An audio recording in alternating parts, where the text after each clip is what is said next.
بسم الله الرحمن الرحيم. اللهم صل وسلم وزد وبارك على سيدنا محمد وعلى آله وصحبه أجمعين. حبايب قلبي ومتابعيني وجمهور وفانزاتي، أهلا وسهلا بكم. عاوزة أقول لكم في الله بحبكم.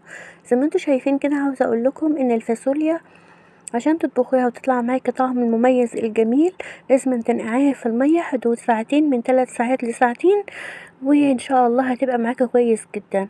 أهم حاجة تكوني غسلها كويس وتنقعيها في بولة كبيرة علشان بتزيد معاكي، ولما تطبخيها هتلاقيها طعمها جميل جدا جدا، وهتديكي لان الحبة بتاعتها بتكبر وبتزيد كمان في الطبخ لانها بتنفش، بتشرب مية، والمية كمان بتديلها طعم من ان هو يكون معاكي كويس كده، وكمان بتكبري الحباية.